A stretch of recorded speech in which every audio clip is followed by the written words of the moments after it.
Today we are going to be discussing whether the Xbox Series S is holding back next-gen gaming. Let's get into it.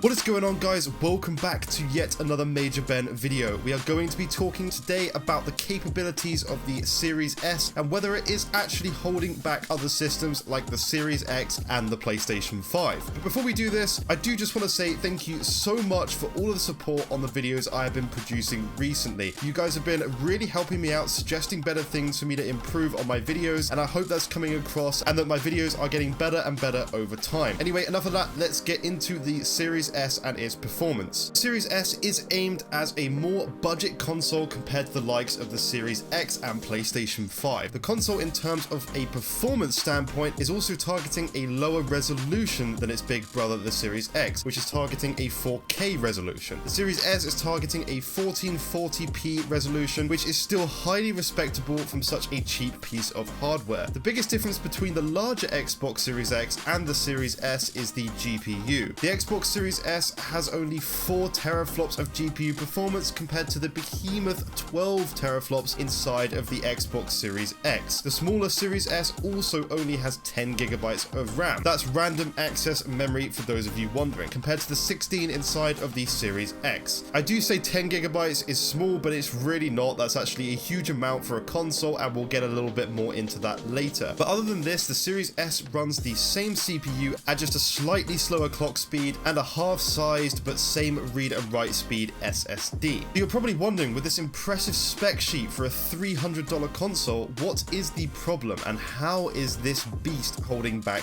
gaming? Well, personally, I'm very much on the fence about this, and I am learning more and more all the time. I'm also leaning towards the side of the fact that this isn't actually holding back gaming, but there have been many developers now who have spoken out about this issue, so we do have to listen to them, as they are the guys who are the experts and the ones working on the games. But just to put it as my point of view, I am very much on the favored side of this console does not hold back games for the Series X or PlayStation 5 right now. But let's discuss this. So first, we're going to have a quick look at a comment from Axel Gniting, who I believe that's how you pronounce his name, who is a principal engine programmer at ID Software. This is what he had to say. Really bummed out about this RAM situation on the Series S. This isn't easy to compensate and drags down the base spec quite a bit for next-gen multi-platform. Then another engine programmer called Billy Khan, who also worked at ID Software, said the memory situation is a big issue on the Series S. The much lower amount of memory and the split memory banks with drastically slower speeds will be a major issue. So there's been many developers comment on this as well, not just these two, on a regular basis, just saying various different things about this console. So let's have a little talk about this. First, just to make clear, I do want to say that in terms of games that are made on all systems, PC, console, and whatever, Stadia, there is always a minimum spec in mind. So any game that's made for PC has a minimum spec. So with that in mind, with the minimum spec on PC, let's just Google it and find out what that minimum spec actually is. So Googling the minimum PC specs here, this comes out to be an i5 or an i7 quad-core CPU, usually based around the 4th generation series all the way up to the 7th, a GTX 1060 GPU, and between 8 and 16 gigabytes of RAM. On top of this, only a 5400 RPM drive can be used to run any of these games. Now, just for a refresh on the Xbox Series S specs, we have an 8-core AMD Zen 2 CPU clocked at 3.6 GHz, then a 4 teraflop AMD RDNA 2 20CU GPU. We have 10 gigabytes of GDDR6 RAM, and then a blazing fast SSD clocked at 2.4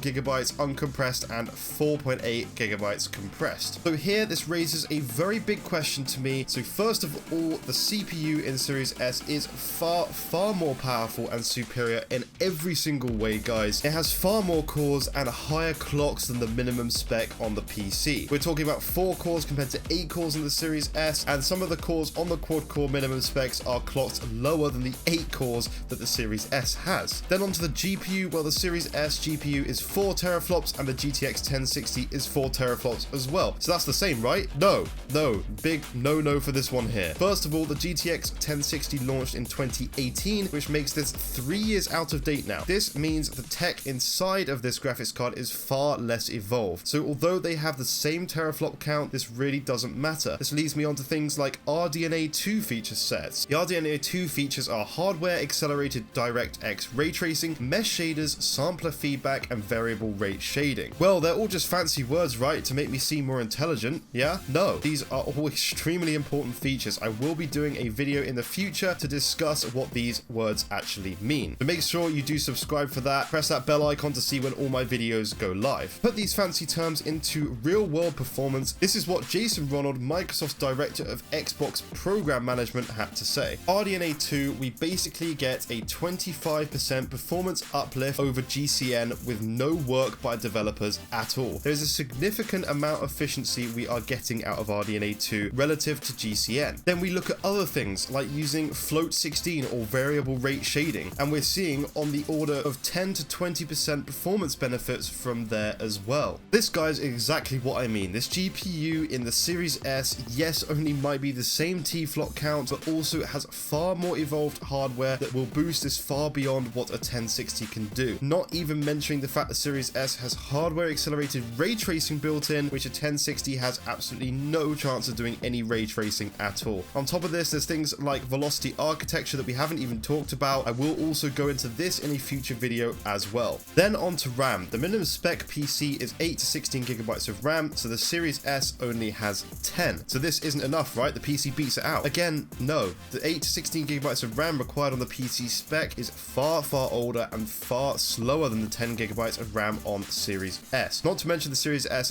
doesn't have to run a full Windows operating system in the background either. Series S here is still at an advantage. Then on top of this, we have the, oh my gosh, so slow minimum spec PC using hard drives still. Potentially 5400 RPM hard drives, you know, the ones that are in your PS4 and Xbox One based consoles. Yes, this is the minimum spec on PC hardware right now. So getting me to my point, why is it that the Series S is holding back gaming when the minimum PC specs is so much lower? And this is why I believe the developers who are saying this aren't necessarily correct, unless they do actually know something that we don't. Now, the only thing that could change this is if they are going to increase the minimum spec of PC gaming hardware. Maybe that is what these devs know, which means the minimum spec would then be higher than the Series S hardware, providing it's more powerful than the current Series S hardware. If this is the case, then yes, potentially the Series S will actually be holding back next-gen games. So maybe this is what they're talking about. But as of right now, no, it's not holding back any gaming. My main concern though on the Series S is the fact that in just a few months at launch, it has been pushed to its limits with games like The Medium, but then this game has also pushed an RTX 3090 to its limit by not even being able to run at 4K 60 all the time, and this game still doesn't utilize full RDNA 2 features. On top of this, for at least the first year or two, both Microsoft and Sony are releasing most games on the previous gen platforms. Most Xbox games will be launching on the Xbox One S and X, and a lot of the PlayStation exclusives are also launching on the PS4 and the PS4 Pro, or PS4 Professional, as Digital Foundry so nicely called it. Anyone else ever heard that being called that? Because I've never had that. It seems very strange to call it the PS4 Professional. But to conclude this video, guys, I don't believe the Series S is holding back the Series X and PS5 right now, at least. At this time, it's just a case of them scaling a lot of the games from 4K back to things like 1080p or potentially even 900p. But we don't,